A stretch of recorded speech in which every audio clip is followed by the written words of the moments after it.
flat out on the road. As you may have noticed, we're not in our usual setting, are we, Jack? We are in the owner's room, well, kind of the kit room, essentially, at Andrew Balding's. Yeah, the colour room, lots of famous silks behind us, isn't there? If you could name a few of them. There's a good few horses there. What's your favourite silk on the wall that you can see? I think the most iconic is probably the King's colours on there, but in terms of the one I like the most, perhaps, quite like the Marascotti colours, the Coltrane colours down the forehead out of shot there. Nice colours there, not nice. They're very much linked to Andrew in recent years, aren't they? And yeah, lots of success in those colours, aren't there? For sure, yeah. I mean, if I had to pick some, I mean, these latest kind of part of the more Japanese wing of the Westerberg colours, yeah, the maroon and navy, yeah. I think they're particularly nice, the Westerberg colours. So yeah, I'd probably I mean, iconic Juddmonte as well, so many. Absolutely. He did very well with his first ever Juddmonte horse, didn't he? Last year to win a classic. Carl Ian's is just behind us. Cool off road, yeah. Anyway, right, we'll kick on this week. We have a fascinating weekend. We are going to hear from Andrew Balding, but we're going to hear a little bit later in the show from him. We've got a few tips for Ascot and York this weekend. Before, of course, we look and we give our thoughts personally of the racing coming up next week from Glorious Goodwood. Such a fascinating time of the year, but we'll get onto that a little bit later. Shall we start off, Jack, by addressing the King George? Yeah, into the big one. Straight away, no messing. It's a disappointing renewal, I think. It's certainly not going to be as good as last year or sort of in the last 10 years. Get everybody's juices flowing? Yeah, look, it just doesn't really get the blood pumping for me. I think the most likeliest winner is going to cut up a bit, and it's going to be all set up probably again for Auguste Rodin. I'm a bit disappointed there's only 1 3-year-old turning up. That's a shame. Yep. Again, that's probably linked to City of Troy. He's not going to obviously take on a stablemate. Sure. I'm not sure. Probably Luxembourg would be the second string, possibly Continuous. Maybe all three, that would be good, but you know they're not going to be trying. They're going to be the pacemaking duties a la Los Angeles in the Derby, aren't they? So. Could Continuous not come back to form here, though? Possibly. Is he going to be on pacemaking duty? Surely not. I would say it would be Luxembourg if he does run, and Continuous. I mean, it was such a rancid run and really disappointing at Royal Ascot, wasn't it? Yeah. He could just run on his merits, absolutely, but Henry Longfellow, you know, not rancid. He ran a really good race. Disappointing run in France, first time up. Yeah, left that well behind. Leads well behind. Continuous, obviously, disappointing run, more disappointing, I would say, of course, but could jump forward again. No, that's a fair point. I just feel like they're going to want Auguste Rodin. He's the most lucrative from a commercial point of view going to stud. If you get to King George and Roos on a CV, then it's going to look great, isn't it? Continuous, I don't think it matters so much, with maybe bigger targets at the end of the year. Japan Cup could be one for Auguste Rodin as well, but I think Continuous might go there as well. He's just one that I look at. We still have this thing with Auguste Rodin that he can bomb out, and he's kind of got a sporadic winning record. And he did so in this race, didn't he? Has done so in this race before. He put the Ascot concerns to bed. He did, absolutely. Ascot. But I still feel that the likes of Rebels Romance and Continuous, they could easily run, if they run their races, could end up being very, very competitive in this for me. You don't like, however, Rebels Romance. Yeah, he's just a horse I've never really warmed to. Like, he's always like running around Kempton, and then he has took his form to a new level, fair enough. But it's in those, again. Yeah, it's in those international grade ones, and I just don't think they they don't weight the same to your British Group 1s, and I think it's a step below. I think it's very short. I mean, he was tipped up by prominent tipsters at a double-figure price, and that was fair enough. Well played for the people who got that, but wouldn't be touching him around the 72 mark now, absolutely not. We were speaking earlier today about the weight for age for 3-year-olds. That obviously could bring in Sunway. I mentioned Takruda when she got over a stone. Yeah. Sunway ran an okay race. I would certainly rate the 3-year-old colts better than the fillies. I think he's probably the one, if you were like going to a head for a bit of each way value, he'd be the one I like Sunway. Blue Stock and Content didn't really advertise that for him. I think she probably should have won a below par Irish Oaks there on the weekend. I think maybe another half furlong and Content would have reeled them in. Blue Stock probably wants a bit of ease underfoot as well, and that would be a concern for me. I think it just all the stars are kind of aligning really for Auguste Rodin. But I think Sunway could There's going to be a lot of pace on here, and that's really going to suit it. And that's one of the things in those trappy early season France races. You don't really get that to suit it. So, like, very tentative. I probably think Augusta Roland probably runs, but if you look and value thing, I think Sunway should be a little bit shorter. Yeah, Augusta Roland probably wins. Yeah. Suggest. Well, it's no bet race for me. No bet race for Jack. You put a gun to my head. I'll be with Rebels Romance, but that would be, tentative. That would be also a back if I had to. Yes. We kick on to the international stakes. Yeah, I do actually have a bet in this. Don't tell me we're going Orazio again. No, not Orazio. I would just add that he could be a bet still in this. Blue again? There's blues about, and obviously he was one of the big eye catchers of the week at Royal Ascot. Has everyone not had enough? Have they not done No, but if you take a line for me, that's like I was backing for the first time there. He ran a brilliant race. You're about the only one. You're about the only one backing him that day who's never backed him before. But like it's interesting, he saw an exposure of 7 that might have just been running over the wrong trip. Fair enough. He's going to be interesting. The one I like here though, and at a bigger price, is Hickory. Right. And the Victoria Cup's obviously a key piece of form here. You've got the Wizard of Eye, got another horse that we'll get onto in a second. But Hickory didn't get a clear run there, got struck on the nose with a whip, and excuses. Loves the track, loves the course and distance. Double figure prices around 14, 16 to 1. No problems there. It's going to run. Safi is already dropped up.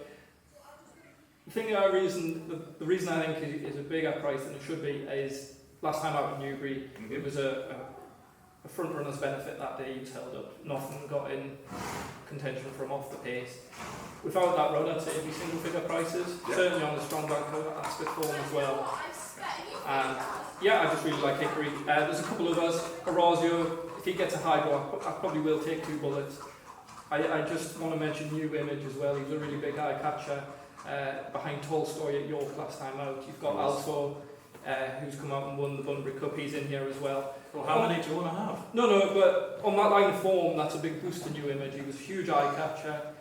He's a really well-bred Frankel, and I think he could just be sneaking in the bottom of the weight. Mark Wynn takes the ride as well. Who?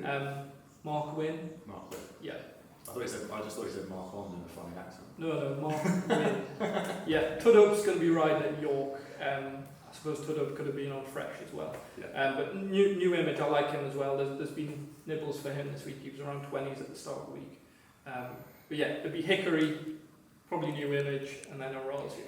But it's going to be a 20-runner race, isn't it? And close at the time. But the only one I back at the moment is Hickory. Fair enough. Who do you think I'm backing? Oh, I wonder. You wonder? A 10-year-old, possibly. Wow. Very, very good 10-year-old. Wow. Very popular 10-year-old. In your household, maybe? He's run quite well recently. Yeah, he ran okay in the Victoria Cup, and he was a little unlucky. As usual, yeah. And we did just talk about it before coming on that he is better off weighted with the Wizard of Eye. On that line of form, I can see the angle, but you also have Hickory in 4th there. Yeah. He's better off with both of them as well. So very true. But with Blessing, it doesn't really matter, does it? It's just more about race setup for him. Yes. He just needs things to go his way. I think he does. He can win another one of these races. You wouldn't want to back him anything. The one thing I would say, sorry to interject, is there's a lot of hold-up performance here. Yes. And that's one thing I like about Hickory as well. You can ride him forward. Yeah. I just wonder if they might, need a good as they have done a couple of times in those big handicaps, I say, they didn't go as quick as we thought they might. Yeah. Particularly Blessing, I remember for you. We came out with it thinking they've just gone too slow. And that would be a little concern. There's a lot of hold-up performers. Orazio was another, as is Carry the One, Wizard of Eye. So it's just very hard. It's very hard to judge, isn't it, making the running on that straight course? It is, yeah. But if you can race prominently, that's kind of what I'm thinking for Hickory. Fantastic. And you have a bet for us in the Valiant Stakes? Yeah, keep this one short and sweet. Devoted Queen, I probably would have backed her each way in the Coronation Stakes. So coming here in this, I think she's just going to be the best filly in this race. She was a self-cert in the Coronation Stakes. It wasn't because of the ground. No worries with that. It's going to be quite quick at Ascot, we should probably add. But the likes of Soprano, Indelible, their horses come in from handicaps, progressing into stage races, whereas this, by all intents and purposes, like she was a intended Group 1 run. I think she's just going to be a class apart here. And I'm quite surprised you can get as big as 7 to 2, generally 3 to 1, and she'd be probably my strongest bet of the weekend. Totally see that one, completely agree as well. Right, we'll kick on to York at the weekend. Yes. Good old York.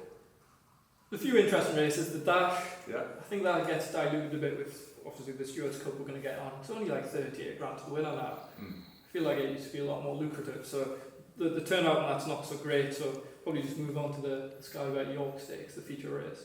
Indeed, and will passengers, whether passenger will turn up is the question, isn't it? Because you imagine he'll go up a lot shorter than 9-4 on the day if he does turn up. Yeah, he is jocked up, but I don't know. We've seen this all before last year. It's the strength behind King's Gambit in the market are giving me slight concern. Which suggests that he might come out for other targets. Yes, yeah, there's concerns. And especially with, a Flavour's obviously a horse that I've really Ascot, a horse I like. Owen Burrows does tend to get them quite fit first time up. The likes of, all of his good horses can be quite lightly raced and perform very well on big days and their targets on a specific day. I'm looking at him and I really worry he might bounce. I thought he ran a bit flat. It was the fourth in Princess of Wales. Is a good run. It is a good run, but I hoped he was better than that. I thought that would be the day. Okay. I thought they'd be primed for that day. Okay. He seemed fairly confident enough reading his quotes yesterday. Yeah, it's interesting. I thought you'd be strong on him. No. It's a no bet for me, certainly with the unknown about Passenger. If he turns up, it obviously changes the complete dynamic. But at the moment, I'm kind of expecting him to come out.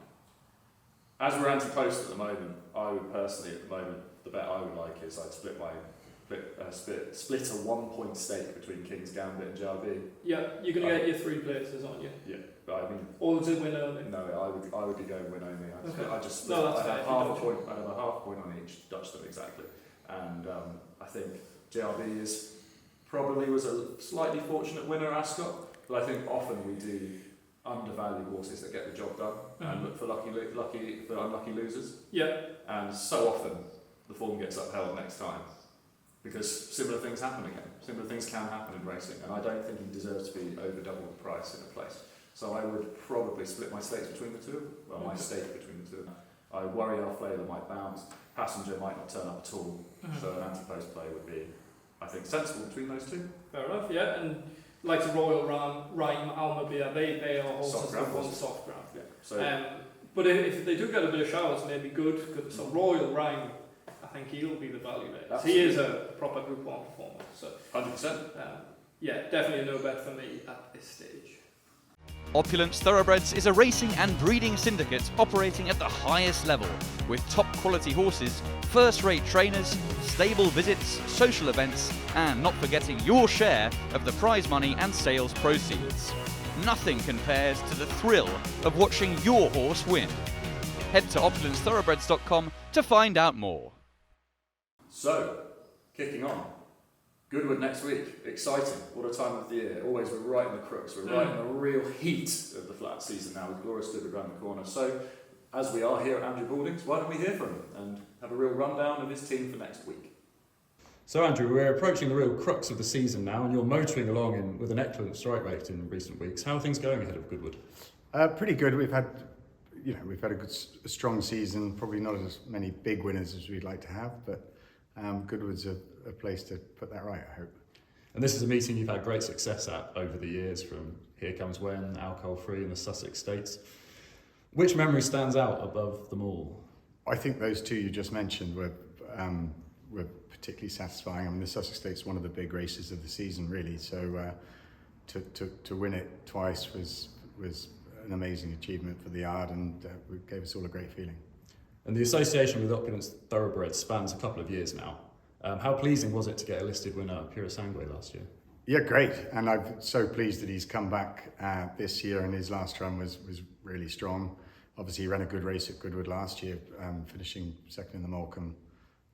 He's a high-class horse, and we're very much looking forward to him in the Stewards Cup on Saturday. And soft ground seemed to make a real difference to him last time. Do you think that's something that's really key for him to really hit the heights of his potential? Yeah, I think in fairness, I think he's fairly versatile, but where he seems to relish soft ground, some of his opponents don't. So I think it does help, but he's not totally ground dependent, and I think if it was good ground over 6 furlongs at Goodwood, it wouldn't be a problem, but we'll be hoping there is some rain.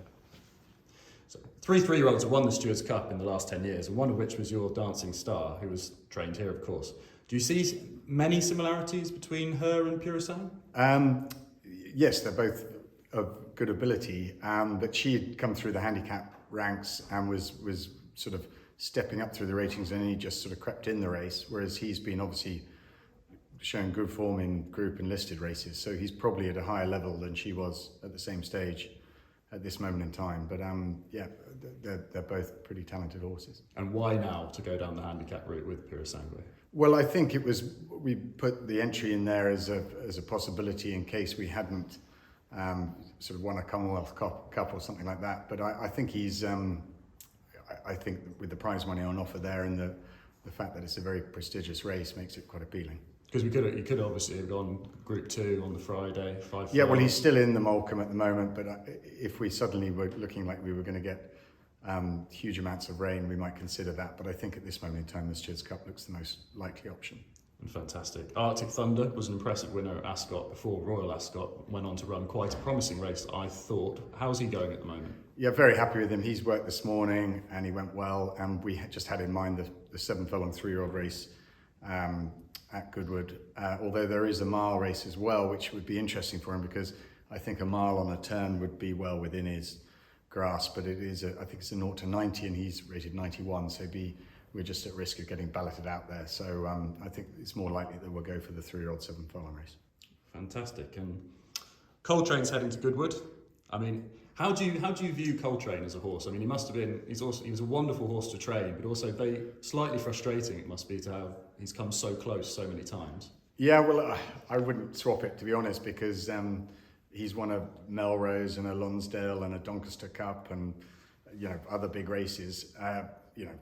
He's been, as you know, he's been placed in some big Group 1s as well, but it'd be lovely to win a Group 1 with him this year. He's not getting any younger, but he seems in great form. He's just done his last piece of work now, and he goes for the Goodwood Cup. Obviously, Kypros is in there, and would be very difficult to beat if he's anywhere near his best. But we'll be there, and the horse is in great form. How do you feel Goodwood suits him as a track? Well, possibly not quite as well as Ascot, but he did run a good race. Well, he's run a fine race there the last twice, so I can't see that it really inconveniences him. And you've got Night Sparkle and See the Fire. They've got entries in the Lily Langtry and the Nassau, respectively. Are they going to be going? Yeah, all being well. So Night Sparkle really wants fast ground to be at her best, but a mile 6 at Goodwood should suit well. She's in great form and she's run 2 really good races this year, which should put her in the mix, certainly for an each-way play anyway. And See the Fire is a filly we think is as good as we've had at Kingsley for a long time. So things haven't quite panned out for her yet this year, so hopefully they might at Goodwood. What about Goodwood makes you feel that they could pan out for her there in such obviously competitive race? Yeah, sure. And she's stepping up in trip. The last time in the Eclipse was the first time she's done it in a very strong Eclipse in a small field. She got sort of slightly unbalanced when they quickened. So I'm just hoping back against her own sex at Goodwood, we might see more improvement yet. So she'd be a live outsider in the Nassau. We've got York coming up. Is Kalpana going to be heading for the Yorkshire Oaks? Quite possibly. I mean, she was obviously very impressive at Hamilton last time out, and she seems to have come out of the race well. And I think probably her primary target this year is going to be the fillies and mares on Champions Day. But if the ground was right at York and she was in good form, we'd certainly have a look. And in terms of the Ebor, have you got anything that you're going to be aiming at? Obviously, such a fantastic race to win, such a lucrative race. Have you got anything in mind this year? Yeah, we've got, I think, 5 entries, so hopefully one of them will get there.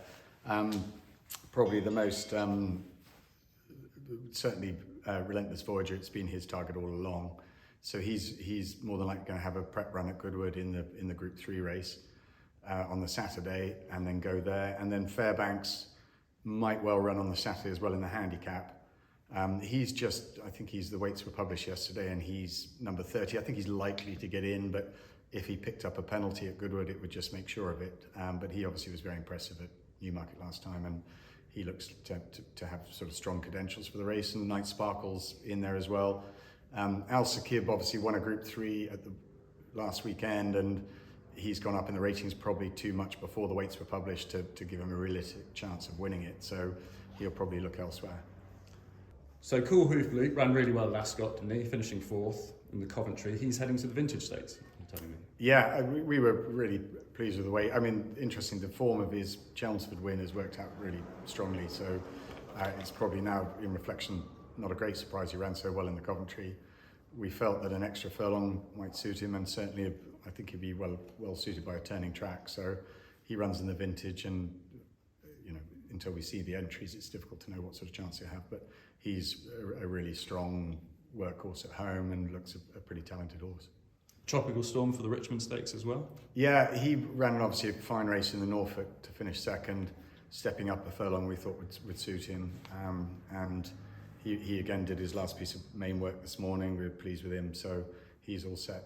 Seems to go on any ground, which is a help. But yeah, the Richmond for him. And Kasaya, are we going to be seeing at Goodwood or not? I hope so, very much.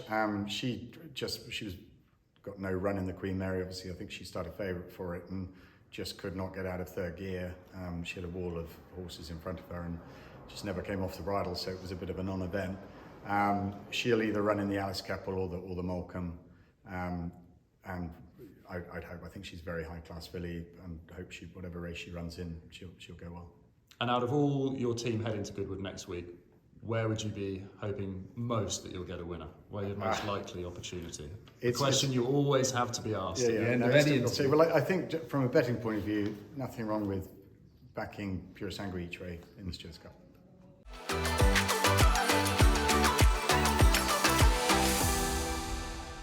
Fascinating stuff, that, Jack. Was there anything that stood out there for you in particular? Anything that really made the nickel ears stand up? Yeah, I mean, obviously he's quite bullish there on a few. Purosangue for Opulence. 3-year-olds have a strong recent record. We were saying he's going to be well in. Yeah. I think I made the point. I honestly think he could go off probably favourite and short enough, like 4-5 to 1 on the day. So I think if anyone likes him, you can easily make a case for him. First time in a handicap, he's got that group form. The only concern would be one of the bit of ease on the front. I do think he prefers that. Yeah. I think you're the same. Agreed. That would be the one concern. The draw as well. I'd like to wait for the draw, but in terms of price, he is the one I think could be a real springer in the market. So depends on how you'd be. At the moment, I'm probably just going to wait. One I do like is Rumstar. I think he's kind of been laid out for this all season. Yeah. You have to forgive him at Royal Ascot last time out because it was a complete no-show. Infamously, this race last year, the Stewards Cup, he unseated his jockey at the start. Yeah. Deplorable conditions. It's going to be completely different this year. I mean, it's a lovely sunny day. We finally might be getting a bit of sunshine for the foreseeable. So going on again on the proviso of it being good or good to firm. So I think Rumstock could just be an interesting one. But no, certainly he seemed really positive there about Purosangue, which is great. As I say, I think he could be one that real shortens up, and it's hard to pick holes in this case of maybe the ground. And just coming back to your question about Andrew, his 2-year-olds he seemed quite bullish on a couple specifically Cool Hoof Luke, I thought. Yeah, was very, very positive about his run at Ascot. Really fancied him that day. He ran a fantastic race, and he'll be going for the Vintage Stakes, so he'll be one that I think there'll be a lot of force behind again. He had a bit of a glint in his eye talking about those juveniles. I think he particularly wanted to talk about it. So their 2-year-olds have just took a little bit of time, sort of then of May. They're really starting to fly now. And we should mention how the yard's rocketing along in recent weeks. Absolutely flying on. We were talking basically about how obviously Newmarket was slow still fairly slow into the year, this flat season. And it seems like the slack is being picked up by the likes of Andrew here and then Ed Walker as well. Oh, 100%. Yeah, both of them are flying. Definitely the trainers to talk to. They certainly are. And with that in mind, you've heard from Ed Walker already about Almacan. Why don't we hear about some of his runners for Glorious Goodwood next week? In terms of excitement, returning to Goodwood, what sort of team are you going to be taking there next week? Goodwood, I love Goodwood, but Glorious Goodwood's not been the luckiest place for us. It's a hard place to win. I think we've had more winners at Royal Ascot than Glorious Goodwood, to be honest with you. So find it tough there, but love it. It's a great meeting, most beautiful racecourse in the world. I think Goodwood, you need more luck. I think quite often at Goodwood the best horse doesn't win. And I think Tom Markwood and I were chatting this morning about it. And at Ascot, normally the best horse wins. Yes. Yes, you can be the wrong side in those big handicaps. But, you know, at Goodwood in those big handicaps, half the field can be cross the line on the bridle. Yeah. You know, it can all pile up on that far rail. And You feel like the race hasn't even happened. yeah, and you can not get a run for your money, which can be really frustrating. Yeah. So, but I love Goodwood. It's a wonderful place to go racing. I mean, it's anyone who's not been, who has any interest in racing, must go, because it will only enhance their interest. And it is super competitive racing, and you know, ranging from everything. And it's great to have some 2-year-old maidens there, and you know, lots more handicaps, and also some really high quality racing as well. So no, love Goodwood. Ed Arkle always does a great job on the ground. I'm sure it'll be beautiful ground to start the week, and yeah, looking forward to seeing some great racing. Will we be seeing a podcast favourite English Oak next week or not? Yes, he's going to run the Lennox. It's going to be a big step up from a handicap. Yep. He was mighty impressive at Ascot. Caught me by surprise, to be honest, to see him go and win like that in a race as competitive as that. He's not missed a beat since. Matty Hicks rides him every day. He couldn't be happy with him. Did his last piece of work this morning, and yeah, touch wood, we're all systems go, and we'll see how he copes with a step up in grade. Are we absolutely certain on his trip? Yeah, 7. 100%. Yeah, 7 is his trip. I mean, it's a bit of a specialist trip, but you know, he's been brilliant over it the last twice, and I don't see why we'd change it. I actually don't even know which way I'd rather go. If really? I mean, there was you know, brief flirtations with the July Cup when it looked so open, and it would have been fascinating to see how he got on there. David Ward, his previous owner, who deserves a huge amount of credit, because he was adamant the horse needed to come back and trip, and you know, thanks to him we have the horse, because he bought him. And you know, David would be, I think if David still owned him, we'd have run in the July Cup. So we'll see. And then you know, there are plenty of people out there who think, you know, he's crying out for a step up to a mile, and he certainly wasn't stopping Royal Ascot on that stiff 7. So I think he slightly divides opinion, hence I'm sticking at 7. Oh, he's a fascinating horse. I know a certain man standing behind the camera had some fancy prices on him for the Wokingham, didn't you, Jack? So. Oh, sorry about that, mate. But okay, and then out of the other horses in the yard that really, you know, impress a lot of people this year, Al McCann, he's not going to be going to York this weekend. No, it doesn't go to York. We're going to hold fire.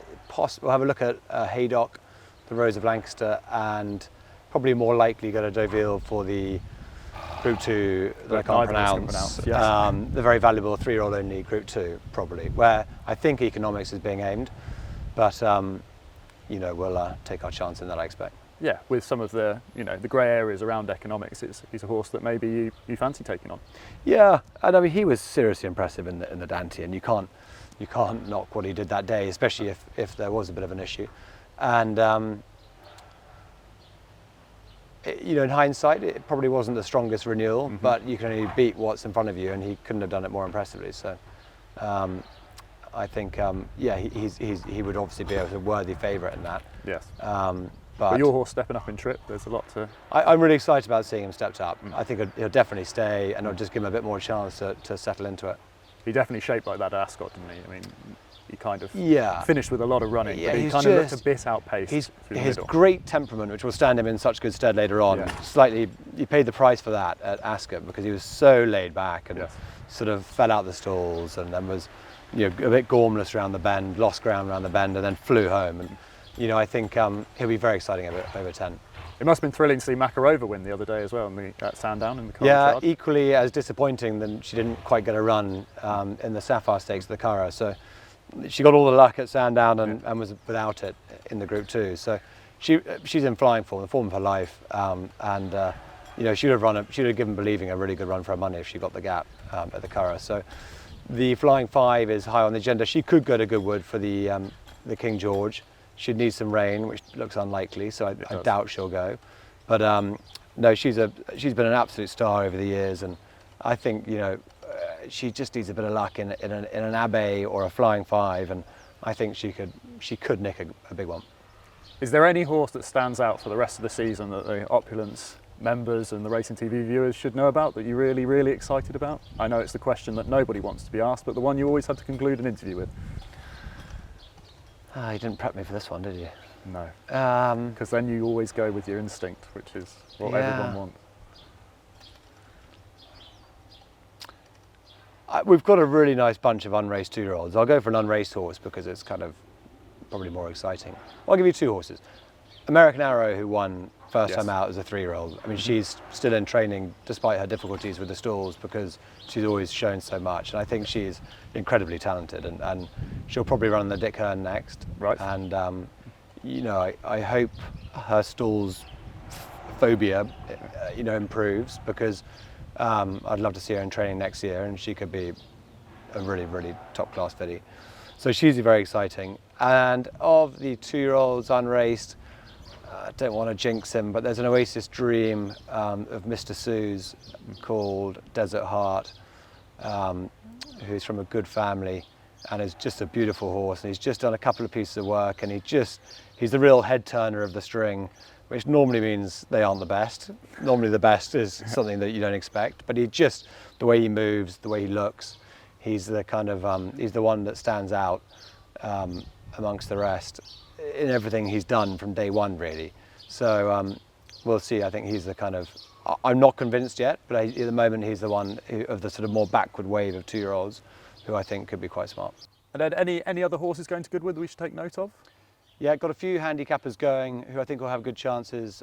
Jim and Fitchery Hay love Goodwood, and we always try and target a few of their horses there, and they'll be very well represented by all their trainers. And I think Crown of India could run well in, I'm not sure which race he'll go for yet, the Mile 4 or the Mile 3, 3-year-old handicap, but he'll run well. And then Celandine, I'm very excited about her coming back to 5 furlongs. She'll run in the Molecombe, and the quicker the ground, the better. And I think she goes on the track, and she's very fast. And I think, you know, her gate speed and her high cruising speed will stand her in really good stead in that race. So very excited about her. Yeah, he's very strong on her. I can see a little glint in the eye. Yeah, I think she ran a massive race in France on ground that was tacky enough against colts. And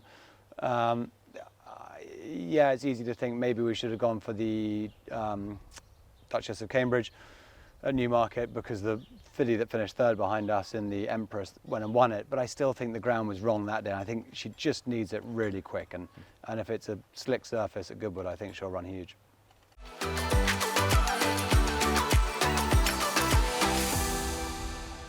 And then we have Ed Walker, just as seemingly confident for his team heading to Goodwood now next week, Joey. Certainly, English Oak, a real fan favourite of this podcast. Big player for us so far this year. He's really delivered for me personally as well. But I think you were on as well. For that, weren't we? Yeah, George couldn't make it. He's up at Wetherby, but look, I just tell George what to tell Ed, I think. Well, that's what I heard.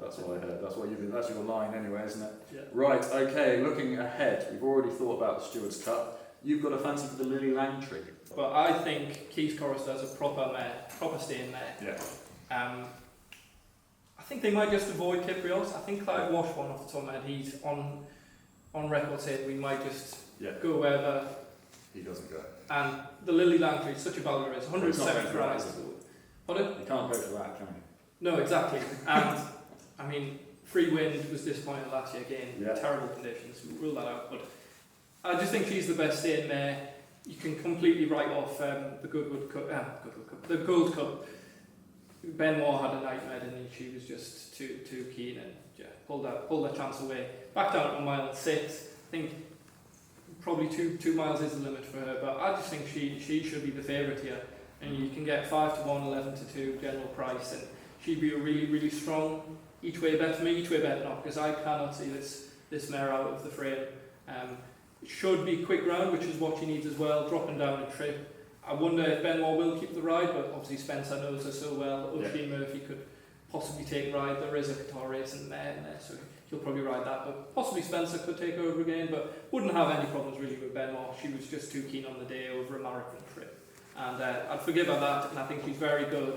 And then possibly on the back of that, she could go on to the Ebor. She ran it last year. She was so unlucky, wasn't she? She could well have won it last year. Yeah, she got going all too late, a real eye catcher. And since sort of her form was a little patchy up to that point, but since then she's not really looked back. And I mean, look at her form this year, you know, Ascot and York, really good form, the Sweet William, Trusha, that's brilliant form.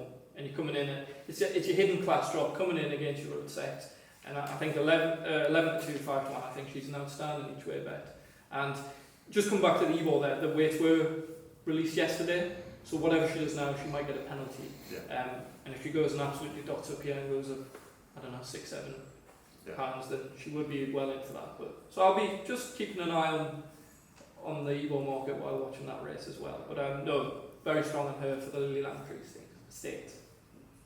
And with that in mind, Spencer coming up, look out for being Jamie Spencer this weekend on Sunday on Racing TV. It'll be a fascinating watch, won't it, Jack? Yeah, I wonder who's put that together.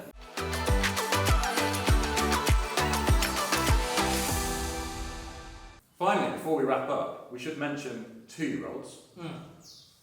The horses we haven't seen yet. Andrew seemed particularly fond of one horse, and we'll just hear from him now. And out of Opulence's 2-year-olds that you have on the yard this year, which of them is starting to stand out, or are we going to see runs from them anytime soon? Yeah, well, I'd been hoping Marchosian would have run by now, but he was just a little below par in his work last week, and we decided just to give him another fortnight, but he's coming along nicely. And Captain Harry worked on the grass this morning. I was very pleased with him. I think, funnily enough, he's sort of crept up on us over the last fortnight, and he wouldn't be far off a run now. So Marchosian does seem to be going very well. He seems to be the talk of the town around here. Exciting. Yeah, no, look, again, he seems quite bullish there, doesn't he? And certainly bodes well for Opulence that they're going to have a runner soon. And if he's shown up nicely at home, hopefully he can transfer that to the track. Exciting few weeks ahead. It's always great when you get a 2-year-old that's going well. It's such a fantastic establishment. I mean, that's the great thing about Opulence now. You know, the trainers, Andrew Baldwin, Roger Vare, and William Haggis's, you know, we're in all the right places, aren't we here? Ed Walker's, you know, these are the places you want to have your horses trained. And for a trainer who's having success with his juveniles, there's a barometer of... Absolutely. If your juvenile is showing up among the best, then obviously that's very exciting. It certainly is. Before we wrap up, we should just go over our bets for the week. Yeah, quite a few of them, isn't there? Yeah. You want to start? Well, I would say, do you want to start? Well, You've only gave us one. Got Blessing International. Anything else for us? Rebels Romance was the one I'd have a fire on the day. Rebels and I split my stakes on JRB and King's Gambit. And New York Stakes. Brilliant. So for me, Hickory in the Moet and Chandon. Yeah. In the Valiant Stakes would be Devoted Queen. She'd be probably my strongest bet of the weekend. Very, very good. No bet for me in the big race, the King George. But moving on to Goodwood as well, in the Lily Lantry, of course. I like King's Chorister each way. Fantastic. That's a healthy array of bets we've got. It is, there, yeah. isn't it? Very, very exciting ahead of Glorious Goodwood next week. We should remind you we are coming back for a York on the road as well. Possibly, we'll pencil that in. It's not for certain. As the former William Haggis man, you are the man that holds the key. Hopefully pull a few strings that maybe will be a new market. Possibly see Roger Vare while we're there. These things are in motion. It's they're not things to be confirmed. excited about, for sure. But we've certainly enjoyed taking Flat out on the road, haven't we? Well, it's been brilliant. Yeah, really enjoyed this. I mean, so much history in this room, the colour room. We were being told just before that this was the operating theatre for Mill Reef when he broke his leg. Can't show it at the moment, but I might drop it in. We've got a picture of Mill Reef recovering after his broken leg. Incredible. There was boxing matches. Boxing between jockeys in here. This used to be a chapel. I think the acoustics are great as well. Yeah, so brilliant for our really podcast. handy for a podcast. It's turned into now like a modern sort of little room, and it's perfect for our little spot, isn't it? It certainly is. We really do thank Andrew for welcoming us here this morning. Most hospitable, yeah. Certainly. Let's hope Purosangue wins the Stewards Cup. Yep. The only thing that's left to do is remind everyone, please do gamble responsibly, keep it fun. That's always so important. And we will see you basically before York.